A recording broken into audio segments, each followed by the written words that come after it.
everyone, and welcome to our NJBIA 2021 Women's Business Leaders Forum and our COVID and Your Career Path panel. My name is Jasmine Briggs-Rogers, and I am the Senior Director of Career Services at Berkeley College. I am also a career coach, resume writer, and social branding analyst for Creatively Inspired Career Coaching.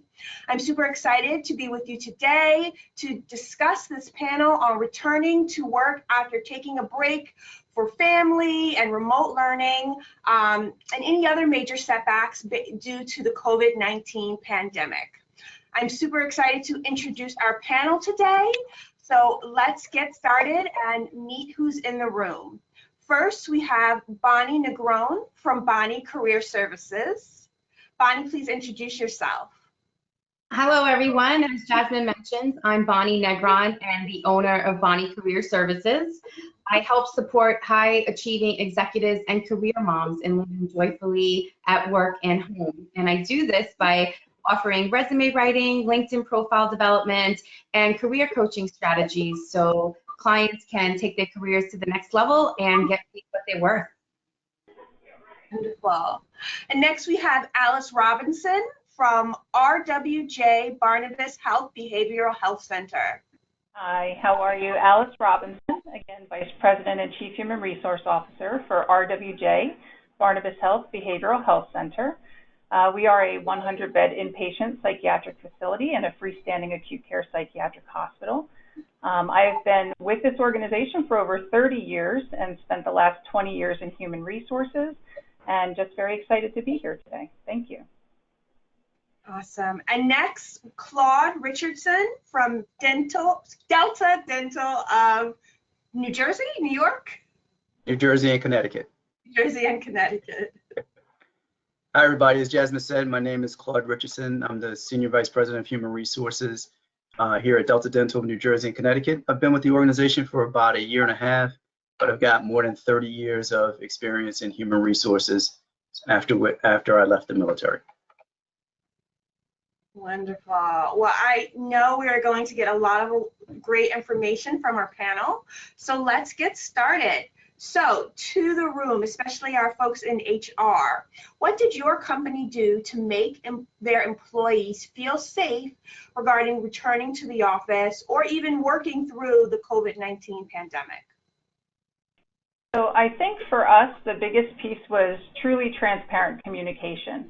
I think at the beginning and throughout the pandemic, it has just been a time of uncertainty, a time of anxiety. It's unprecedented. So really just making sure that our staff knew what our safety precautions were and what we were doing to help them navigate while maintaining safe for themselves and their families was of the utmost importance for us. Yeah, similar to what Alice is saying, everybody remembers the pandemic probably hit full force in March, April of last year. And so we reopened our offices in May of last year, so still pretty early for a lot of organizations. And there was a lot of angst, people afraid, we didn't know a lot about COVID back then, so people were truly afraid to come back into the office. So like Alice said, we were transparent in our communications, we enhanced our office guidelines, we required folks who were going to be in the office to wear a mask everywhere in the building except for when they were at their workstations. We had wipes available, we had bottled water for folks so they wouldn't need to use water fountains and things like that. Gloves for those who wanted to use gloves, and for the folks in the building, we orchestrated the seating so that everybody was more than 6 feet apart so that there was social distancing while they were in the building. Beautiful. And so what advice do you have for employees who do not want to return to work or to their current positions now that they are being asked to return to the office? Yeah. Go ahead, Bonnie. I'm sorry. It's all right. So definitely when I'm working with my clients, it's a big question today. And depending on the challenge that you're being faced with, whether you're a mom who's navigating childcare issues or you have health issues that keep you from being around large gatherings or in an office setting, you really want to weigh the pros and cons. Definitely get your resume and LinkedIn updated and put it out there and see if there's other opportunities that will allow you to feel more safe given your current situation. I think that's the biggest thing, is that everybody's life has shifted around the world. So this really was a great pause and a time for people to reflect with what's important for them. And when you go through these major changes like this, you have to look at your current circumstances and say, okay, what's aligned for me now, not only in my career, but in my life. And when you write those lists of pros and cons, it will help you to make that decision. Should I return to the office at my current employer, or is it now time for me to make a shift someplace else? Yeah, I agree. And certainly looking at making sure that there's good communication, certainly with our employees. There were several calls, concerns. How am I going to navigate coming back to the office? I still have family that are learning remotely, and now with school starting again, who knows how long until we're learning remotely again. So really having open dialogue with your managers regarding your concerns, because many times there are things we can do to assist staff with coming back to the office if we know what those challenges are. Yeah, similar for us. We had, especially in the early days, a number of folks who were hesitant to come back to the office. And I think it was great, to Alice's point, that they were able to articulate what they were most afraid of.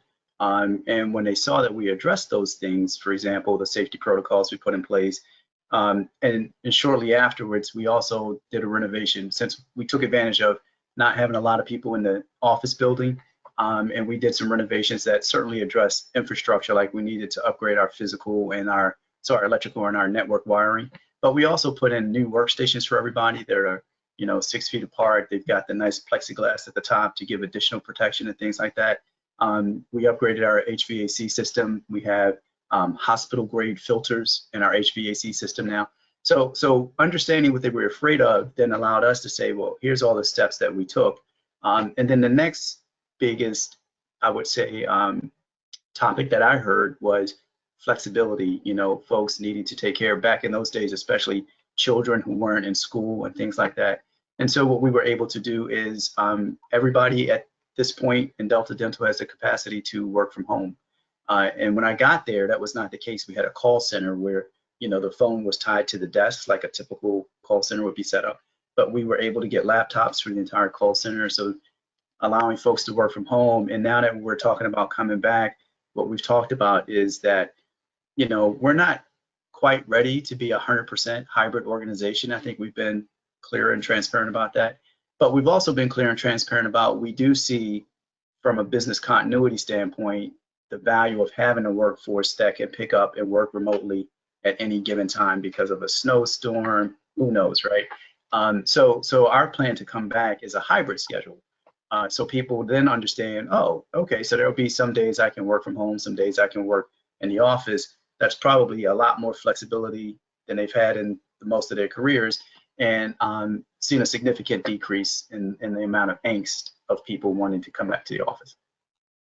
That's a great point. Flexibility is so important, especially now. We don't know what's happening if you have school-age children and they have to quarantine, and really showing your employees that type of support. All right, so with the pandemic, a lot of industries took a hit, hospitality being one of them.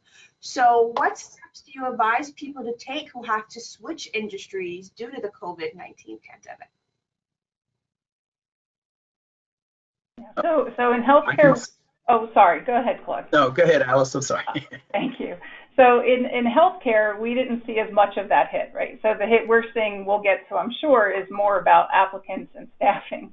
But I do think that we're seeing more applicants coming from different industries looking because of that very thing. So I think that it's been very important for the ability to see where those transferable skills are and to say, what environment am I looking to work in? It's important to know what industry you want to be in, what the culture of that industry is, so that you're happy when you get there. Yeah, similarly, we didn't take a hit as well. We're a different form of healthcare, dental. But, we are as well seeing a lot of people looking to make a switch, and some some roles transcend industries, right? Human resources, finance, things like that, engineering. You can work in a number of different industries, but some careers don't. For example, when I was getting out of the Marine Corps, that didn't necessarily translate well. But what I found when I was trying to make that transition is there are things in your career that might translate well. Your ability to solve problems, your ability to lead people, to set strategic direction and things like that. So I think if you're looking to change your industry, it's important to be able to translate the experiences you have to that new industry, especially if you've targeted a role. That role probably has a description, and so you can pick out of that description some of the things that in your career that you can say, here's how I've done problem solving in the past, and here's how I can do that for you here today. Absolutely, great point. I was gonna add on to the whole job description piece. That is a process that I typically take our clients through. Look at the job description, go to the first bullet of responsibility. What is the overall skill set that specific bullet is looking for? Is it project management? Is it customer service? Then tie it back to your past experience and say, this is how it's transferable to your specific industry. The key is to really speak the language to the new industries that you're targeting. We all have transferable skills that we can use. It's a matter of identifying what those are, what your skill set is, and then representing that on a resume and getting your story prepared as you go into interviews. So really starting with the industry research, going through the job description is the key to pull out, okay, what is it that I can offer and how can I make that switch? Yeah, and I think too that just to add on to that, during the pandemic, so many academic institutions and training programs have had to move to an online platform. So even if you're looking to change industries, there's great opportunities to learn new skills as well in a more convenient way with that online learning. And network with people in those industries to find out, get some insider secrets. What are they really looking for? And how can you possibly get some introductions is also important. Absolutely. Yeah. You bring up a great point, Bonnie, about networking. It is really such a big part of advancing your career and your job search. So how would you advise people to use their network or expand their network during this time?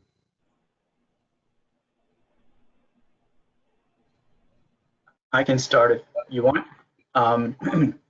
So I'm a do-it-yourselfer.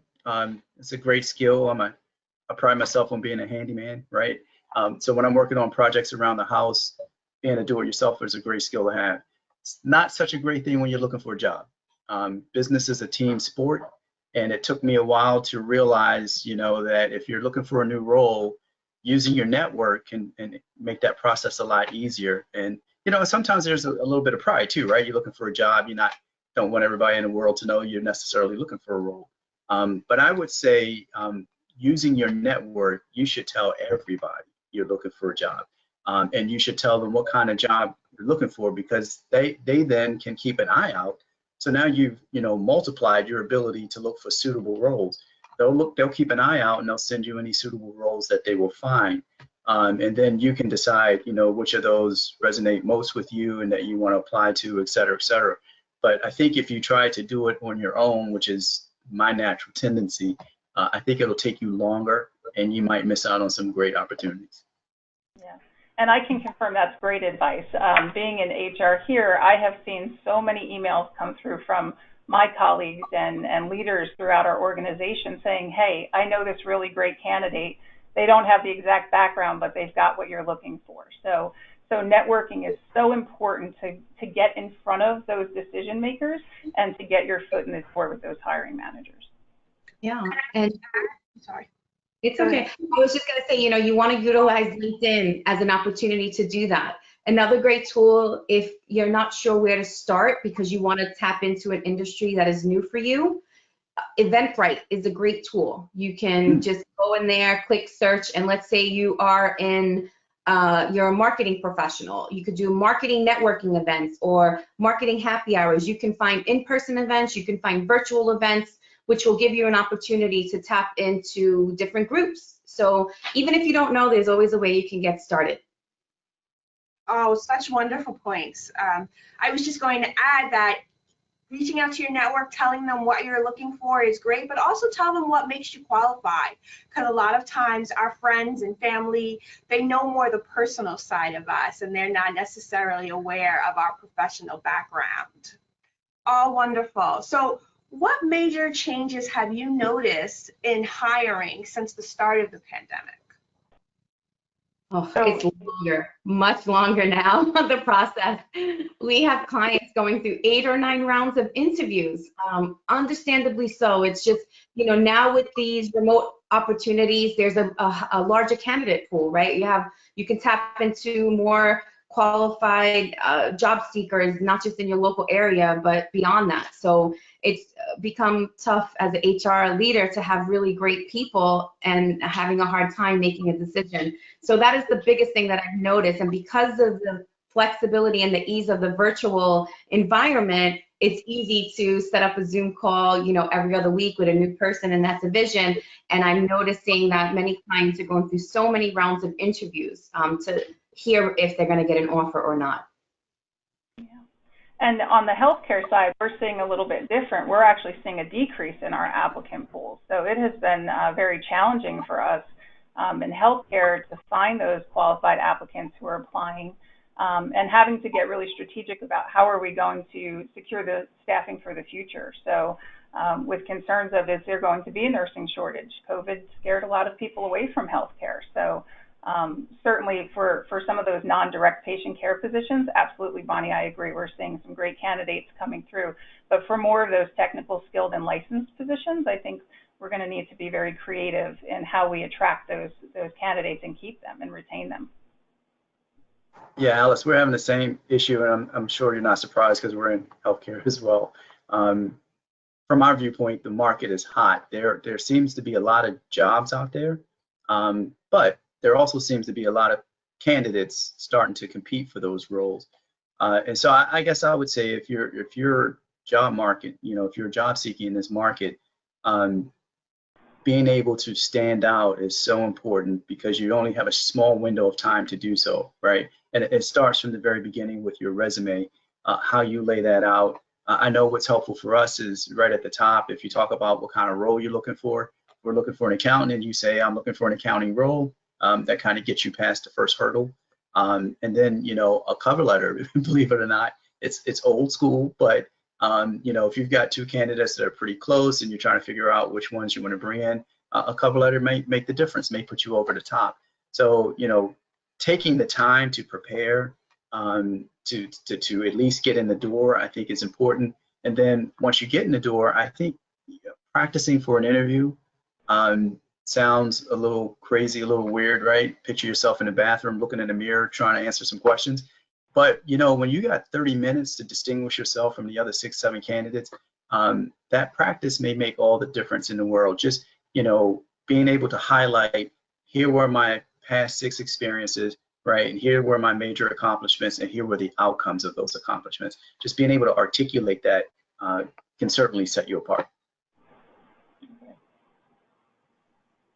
Wonderful. So a lot of people actually graduated and completed their degrees during the pandemic or are completing them right now. And so what advice do you have for recent graduates who are starting their career at this time?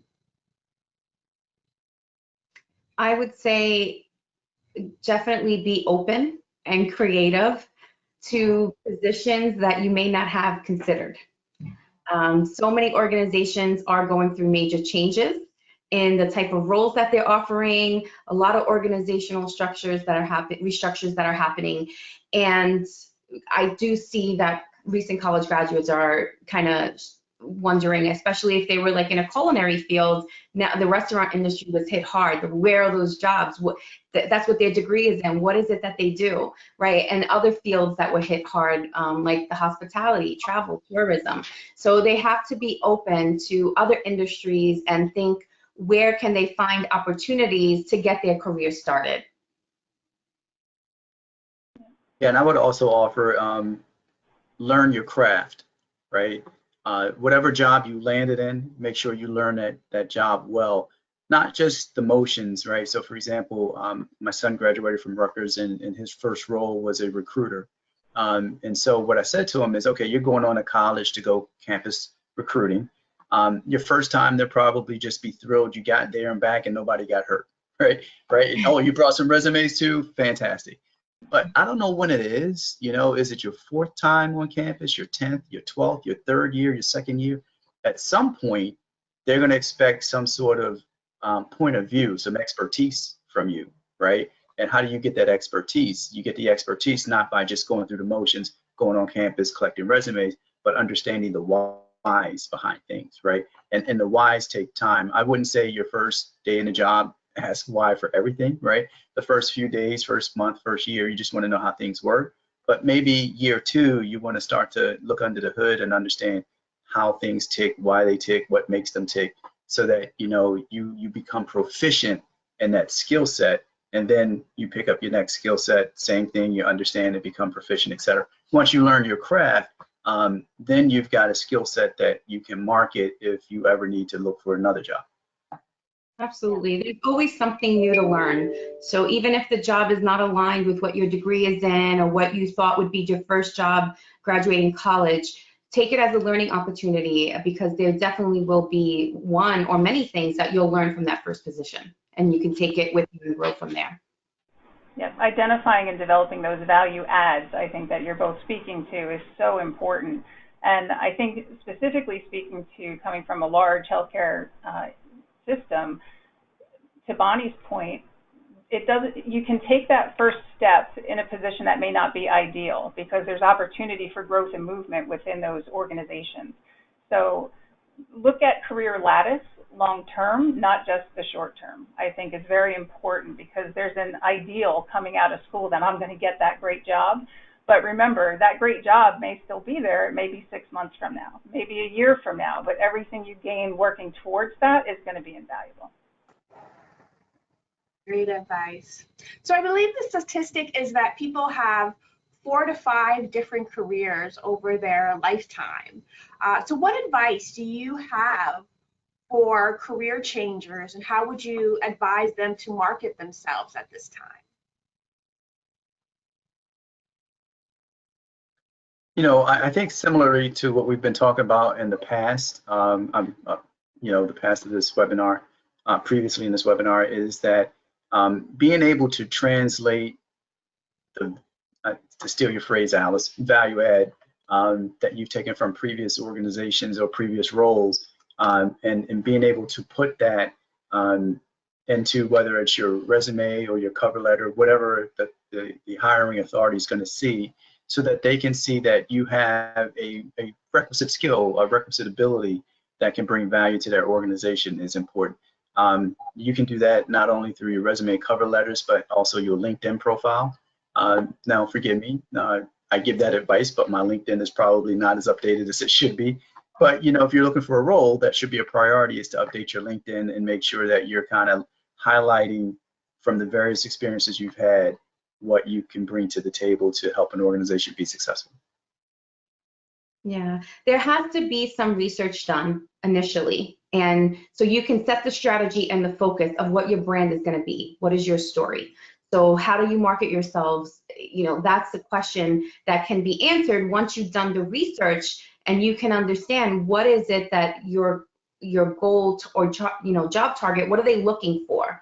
What are the things that you need to highlight? So there's no one size fits all approach when it comes to how do you brand yourself. It really has to be a customized solution based on your experience and the roles that you're trying to target. That was a great point. Can you expand a little, Bonnie, on how people should go about doing that career-related research? So I have a great tool. It's called ONET. You probably know it, Jasmine. So ONET is a great career portal where you can go in and learn about different jobs and occupations. You can actually list different skills that you have that you want to do more of, and it will help to identify different job titles and what the market trends is for those specific industries or job titles. Is it a hot market or not? You know, is there a bright outlook on that position? So it really starts with the research, but you have to be clear on that, because gone are the days when you would list everything that you've done on your resume and shoot it out there and see what comes back. That strategy just doesn't work anymore. Because of the applicant tracking systems and the technology that's in place and LinkedIn, you have to have a clear goal. You have to know, this is what I want to target. So using tools like ONET, speaking with other industry experts, you know, researching the industry, looking at company websites, and really getting a feel what feels good, what really makes you get excited. And that's the direction that you want to keep moving towards. And I think that research also helps for you to be authentic when speaking about joining that culture. On the other side of the desk, we're looking for that candidate who's really going to be a great fit for the organization. So knowing that culture, knowing it aligns with your philosophies and your beliefs and what you have to offer is extremely important. Wonderful. Well, and speaking about online tools, I know we talked a little bit about ONET, which is wonderful. We've talked about LinkedIn, but what other tools would you recommend, or how would you even take something like LinkedIn a little further to support you in your job search? Well, one tool is, as you know, LinkedIn offers a lot of tools. They have an interview preparation tool. They also have LinkedIn salary data. These are all tools to really help you understand what's going on with different positions. So as first, you can prepare for an interview, and second, when it gets time to negotiations, you can understand what the market salary is based on your specific location. So there are a lot more tools on LinkedIn in the jobs feature. And also getting a premium subscription is also very helpful if you're job seeking. I always recommend that because it allows you to get more company insights and data that you don't see with a free subscription. So if you are, you know, in a serious job search and you're looking to make a change and you need some of these tools, getting the LinkedIn premium subscription will open up more tools for you that are going to be very helpful. You know, I think the job boards can be helpful too. You know, your Indeeds, your ZipRecruiter, your Monster. But what I have found, my experience is about a 10% hit rate, right? So if you apply for 10 jobs, you might hear back from 1. So, but if you're looking for a job, right, and you want to be more active about your search, you can certainly go to the job boards, find roles that suit you, and you can apply for them. To Bonnie's point, you know, sounds relatively simple in today's world, but Google, right, being able to do the research that Bonnie talked about, you know, from Google, you could say you identify an industry. Within that industry, you could probably find out who are the dominant players in that industry. Are those companies that sound like you might want to work for? You could then go to their website. If they're public companies, you can look at their proxies to figure out things not only about their culture, but their financial status, et cetera, et cetera. So with, you know, just basically doing Google searches, you can find out everything from finances to even their culture. A lot of companies talk about what they're doing from a cultural standpoint, diversity and inclusion, even have sometimes profile about their executive teams, their values, code of conduct. So I think those tools could really be helpful to you as well. Wonderful. One thing that I often advise recent grads to do, especially if they're using online job boards, is to use a website called jobscan.co. And what it does is acts like an applicant tracking system. So it'll actually scan the job description, it'll scan your resume, and it'll let you know what keywords are missing from your resume. It'll let you know how you score so you can go back then and revise your resume. As well as with LinkedIn, most colleges have a company page, and it'll let you know who the alumni are and where they work, so you can go and reach out and start your networking through LinkedIn. These are all great. So how can HR staff and management support staff members who are dealing with ongoing challenges due to themselves or a close family member having COVID?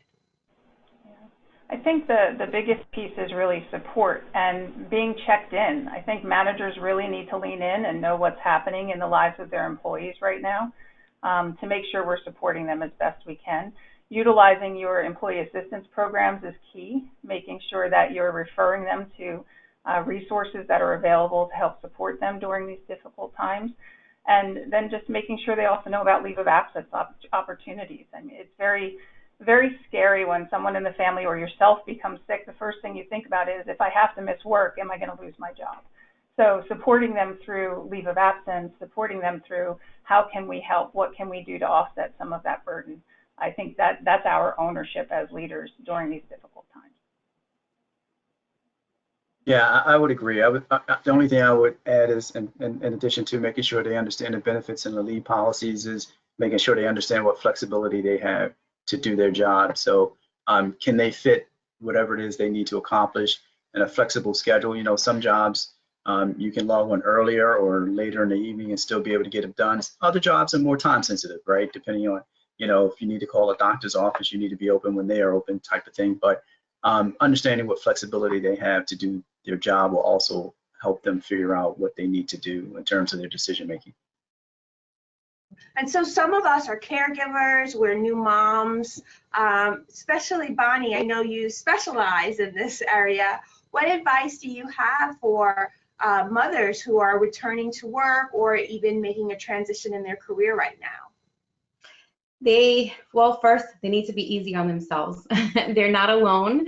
It is a trying time right now to really, having come through the pandemic. Many of us, myself included, was homeschooling for over 18 months. My kids are just going back tomorrow, my two oldest, for the first time in 18 months. So it's been a different time, nothing that we've ever experienced. And just be easy. Know that you are in the right place at the right time right now. Things always work out, and stay positive, and know that having the strong communications, which is the key to any type of relationship, whether at home or at work, is going to be the first step to making things work for you now in this new life that you have. So having those conversations with your bosses, and then even going into interviews, new positions, finding out what type of flexibility there is, and really finding out if the new position that you're going for is going to align with your current lifestyle. So doing the research there is also important. And if you're going back to your current employer, you know, having those conversations and asking for what you need. If it's to have that flexibility to come in at 10 a.m. because you have to drop your kids at, you know, the bus stop, and then working later, or working it out with your partner, asking for help with your family, friends. You know, this is a time that people do want to help after everything that we've gone through. So don't feel like you have to do it all alone. Having those communications with family and your colleagues and your supervisors at work is going to be so important for making it work for you. I feel like we were always taught that on an interview you were not supposed to mention if you had small children, and kind of you were almost, there was a stigma against it in terms of hiring. Do you still feel like that stigma exists for mothers? It's still there, unfortunately, with some organizations. You know, so you have to, you know, figure out if that's the organization that is, and be able to do your research before you walk into the interview to understand a little bit more. And sometimes you can ask questions that you're not directly saying that you have children, but you can find out what their benefits and their policies are so that you can figure out if it's going to work for you. You know, that's something that you have to tread lightly with, depending on the organization you're interviewing with. Yeah, I agree with you, Bonnie.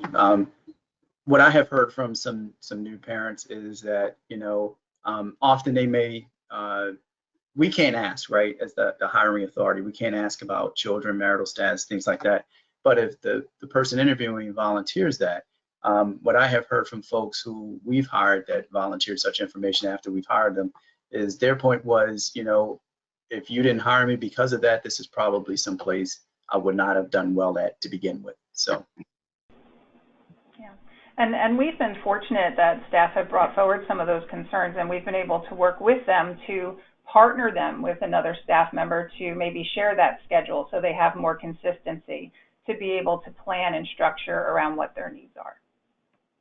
That's great. I think it brings up a great point about culture and finding the right culture for you. Do you have any tips to job seekers how they can dig a little deeper in finding out what that employee culture is? Yeah, that's a tough one. My experience is you don't fully really understand that until you really start working there, right? But I think you get a sense right from the beginning If you walk in and, for example, there's a receptionist, right? How are you treated? If you happen to use the restroom, right, to maybe wash your hands or whatever before the interview, people who come in, how they talk, you can get a sense for, is there a sense of collegiality? Is there, you know, respect, people speak and people happy in general, or is there kind of a somber mood? And then how you're treated in the interview process itself. You know, most interviews are going to be kind and friendly, but you know, you can also tell whether or not they're reserved or guarded versus being genuine. So, but those are just indications, in my opinion, right? You really don't fully understand until you start working there. Yeah. Yeah, I agree. Certainly looking at the employer's website is a great place to start. You'll get the, you know, the written description. It's whether or not that translates into reality. So very much to what Claude said, until you're in the actual building, you may not know. But for my department, you know, we speak to, it really starts with the application. How quickly do we acknowledge that application? What is our relationship with that candidate throughout the process? Because they're looking to see how we as an HR is functioning, because we tend to be the heart of that organization and driving forward that morale and that culture and really supporting that. So we take an active role in trying to make sure we put our best foot forward to really show the culture and expectations that we have. Yeah, and for job seekers, you know, I always say, what are the most important things that will help you to make a decision, you know, into a new position? Because many times clients are making a move because they may have had some issues at their current job, some job trauma, and so they have this bad impression, and they're only focused on not having to go through that again with their new employer, or you know, and the new employer, so they lose sight of the questions that they should ask in an interview. So I always say this is also an opportunity for you to interview the company and have some questions ready, of, you know, evolving around what would be important for you, so that you can understand a little bit more about their culture. Knowing what motivates you and what drives you is a starting point. So if you know that you're motivated by, you know, people-related projects where you're involved with teams, these are the type of questions you want to ask. You know, what is, does the team get together? What are the meetings like? You know, and try to get more information around their culture, so that you can make that decision if this organization is also going to be right for you. So many times job seekers forget that they also need to do the interview themselves. That's a great point. Yes. Job trauma. I haven't heard that before, but it is a thing that actually happens. All right. Well, we are now in this new norm, and I would love to get everyone's final thoughts, any advice they have for employers, employees, or job seekers. I think my most direct statement would be breathe. You need to breathe. It's still a new normal that's developing, and we don't know what the future will bring, but I think patience and understanding are the biggest things from both sides, from management, from job seekers, from current employees.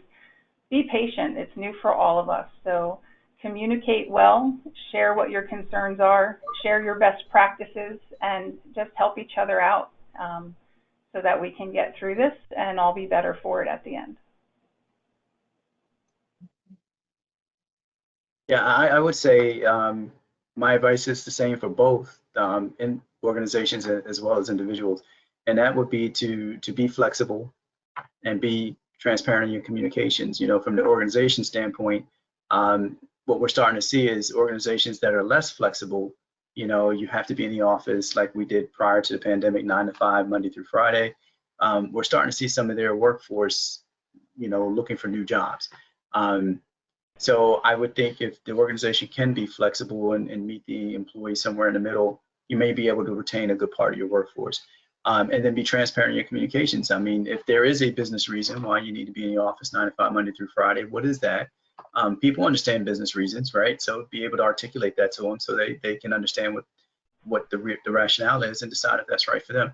And from the employee standpoint, being flexible is, as Alice said, this thing is dynamic. It's continuing to evolve. You remember back in June? I'm old enough to remember back in June, right? We were starting to do away with the mask, and we thought we were going to be to a new, you know, back to where we were in terms of freedoms. And then what was it, late July-ish, early August?